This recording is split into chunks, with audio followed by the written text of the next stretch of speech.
வார்த்தை கூட பேசலனாலும் என்ன சொல்றாங்கன்றது புரியுதுல்ல. ஒரு கலைஞனுக்கு அவங்களுடைய கலைதான் மொழி அப்படின்றத காண்பிச்சிருச்சுல.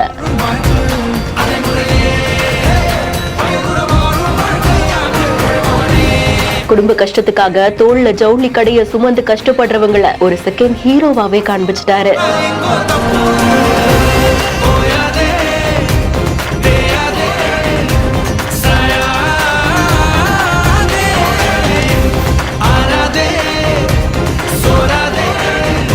மிஸ்டர் அபி போட்டோகிராஃபி அப்படின்ற இன்ஸ்டாகிராம் பேஜ்ல தான் இந்த வீடியோவை ஷேர் பண்ணிருக்காங்க. மாற்றுத்திறனாளி புகைப்பட கலைஞர் ஒருத்தவங்க சாலையில ஜவுளி வியாபாரம் செய்யக்கூடிய ஒருவரை மாடல் மாதிரி ரொம்பவும் அழகா போட்டோ எடுத்திருக்காங்க. அதை தான் இந்த வீடியோல ஷேர் பண்ணிருக்காங்க. போட்டோ எடுக்கிறதுக்கு முன்னாடி அந்த சின்ன வியாபாரி எவ்வளவு கஷ்டப்படுறாங்க அப்படின்றதையும் ரொம்ப அழகா சொல்றாரு. துணி இருக்கக்கூடிய அந்த கட்டைய தோல்ல சுமந்துட்டு இவர் எல்லா இடத்துலயும் வியாபாரம் செய்யறாரு, இவ்வளவு கஷ்டமா இருக்கும் அப்படின்ற மாதிரியா சொல்லி அந்த வியாபாரிய ரொம்பவும் பெருமைப்படுத்துறாரு. கலைஞர் பேச பேச அந்த சின்ன வியாபாரியும் ரொம்பவும் ரசிச்சு நம்பிக்கையோட கேட்கக்கூடிய காட்சிகளுமே இதுல பதிவாகி இருக்கு. கடைசியில புகைப்பட கலைஞர் எடுத்த போட்டோஸுமே அட்டாச் பண்ணிருக்காங்க. பாக்குறதுக்கு நிஜமா அவ்வளவு நல்லா இருக்கு. கண்களால் பேசும் கலைஞனே, புகைப்படம் மட்டும் இல்ல உன்னோட சிரிப்பு ரொம்ப அழகா இருக்கு அப்படின்ற மாதிரியா பல நெட்டிசன்களும் தங்களுடைய பாராட்டுகளையும் பதிவு செய்துட்டு இருக்காங்க. இந்த வீடியோ பற்றிய உங்களுடைய உணர்வுகளை கமெண்ட் செக்ஷன்ல சொல்லுங்க. மேலும் வீடியோஸ்க்கு பிஹைண்ட் இட்ஸ் ஃபாலோ பண்ணிக்கோங்க. வீடியோவை வழங்குவோர் கிராண்ட் பிக்சர்ஸ் தயாரிப்பில் அபின் ஹரிஹரன் இயக்கத்தில் ஆதித்யா மாதவன், கௌரி ஜி கிஷன் நடிக்கும் அதர்ஸ் வெற்றி நடை போடுகிறது.